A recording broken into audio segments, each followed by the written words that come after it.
like to introduce Brad Blount. Brad and I are going to tag team a little bit here.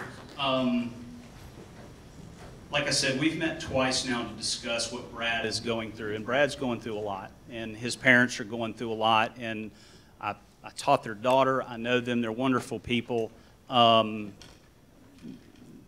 Nobody can comprehend that pain unless they've been through it, both Brad's pain and his parents' pain. And I'm just thrilled that they are willing to be here tonight and share this story.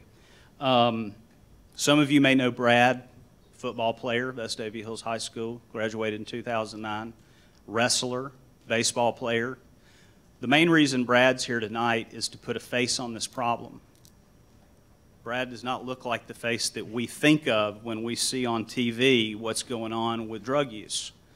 Brad looks like a strapping Vestavia football player, wrestler, baseball player, but Brad is fighting addiction, and he's fighting it hard.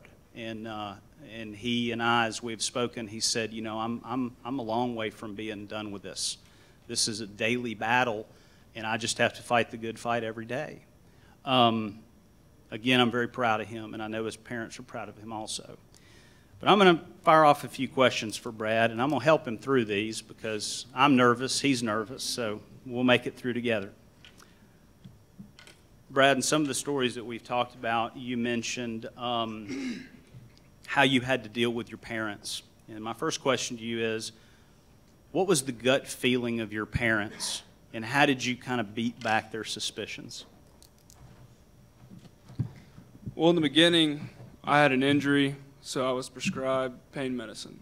So at the early stages of my addiction, my parents had really no suspicion of me being on, you know, any kind of trouble of addiction for opiate-based pain medication.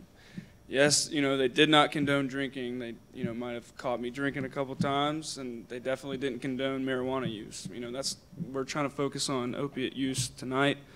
So definitely in the beginning, my parents really had no idea that this was going on with me, and neither did I.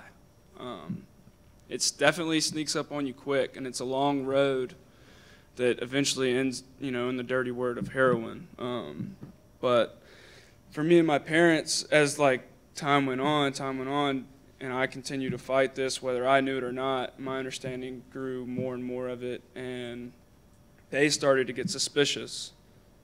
You know, they would ask me questions about it. You know, are you, you know, might have taken too much of this, or, you know, whatever it may be.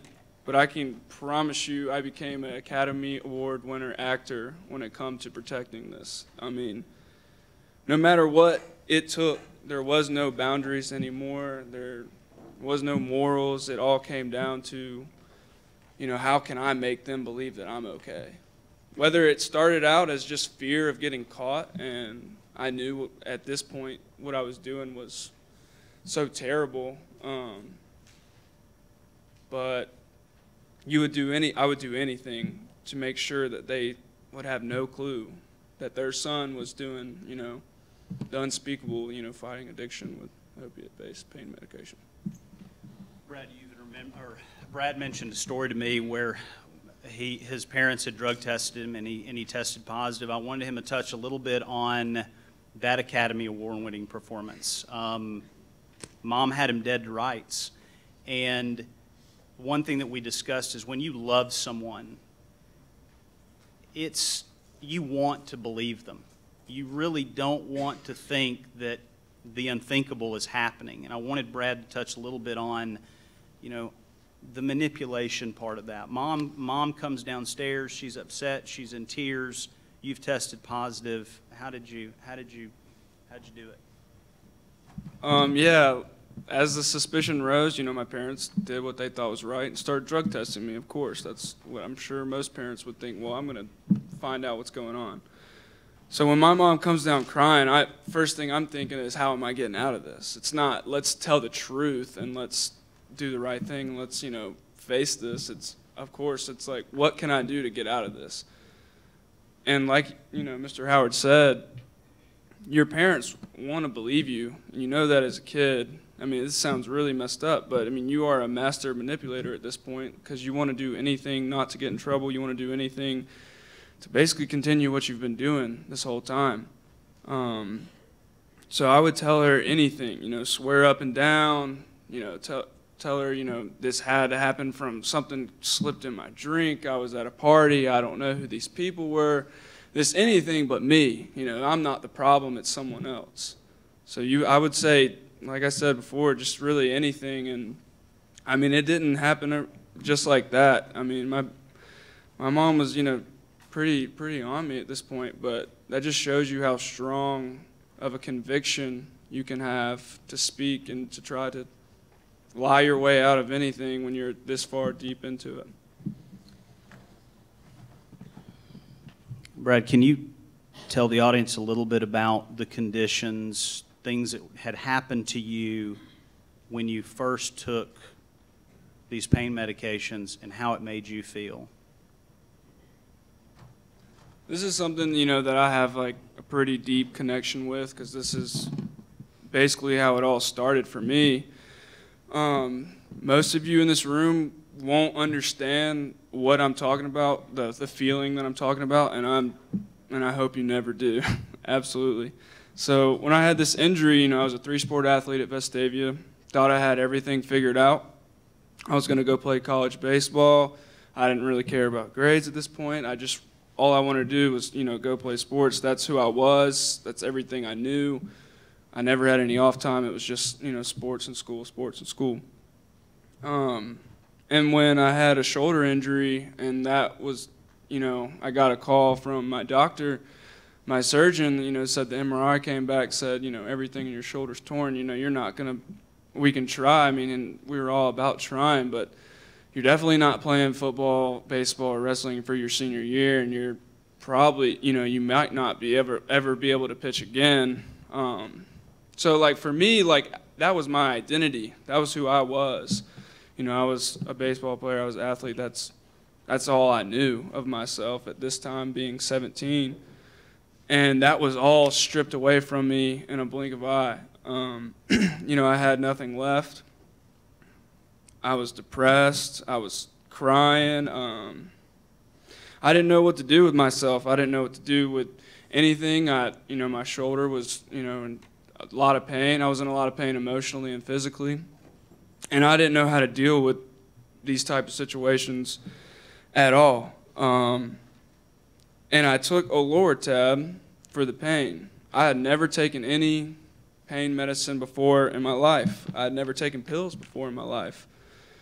And when I took that 5 milligram Loratab, it was like, the best way to describe it was like a light bulb switched on in my head, and I was like, this is it. This is like the answer to your problems. I was no longer depressed. I was no longer unhappy. Everything was going to be fine. Baseball was going to work out. Surgery was going to work out. School was going to work out. Everything was going to work out. I felt smarter. I felt better. I didn't have pain. I mean, everything was just perfect. And little did I know, that was what started the long road to pretty much be the end of, my life for that part. Brad expressed to me, I asked him a question, how long could you go, without having to take something? And I was very surprised at his answer. I'd like for him to touch a little bit on that. How long? For me, at first, it's different. I mean, like I said, I speak of this like it's a long road because it is. It never starts, hard. It always starts slowly and progressively. I mean, at the end, I had a clock in my head that was, every 4 hours. If I did not have any medicine, then I knew I was going to feel terrible. I knew I wasn't going to be able to do anything. I knew I couldn't see my family. I knew I couldn't see my girlfriend. I knew I couldn't see my friends because they would think I was sick or something. Something would be up. And, I was so desperate to protect my image, my addiction, everything, anything to keep doing what I was doing. So, yeah, it's about every 4 hours I knew that I would have to have something. I know we touched on the family vacations. And, you know, that's something you think you would look forward to. You want to go on a family vacation with your family. You know, I'm going to the beach, or I'm going snowboarding with my family.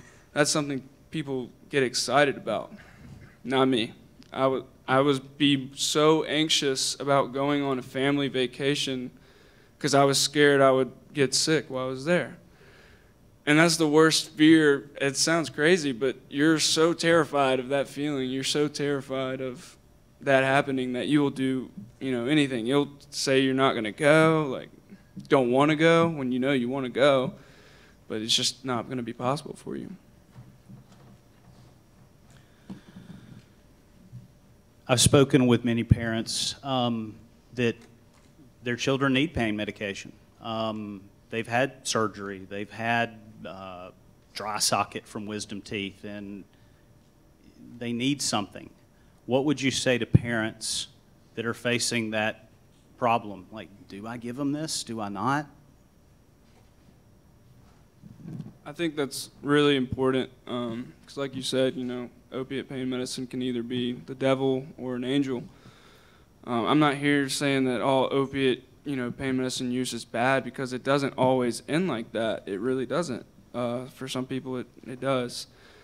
But for advice to parents, for given if your kid is prescribed, or if you are prescribed pain medicine, if at all possible, don't take it.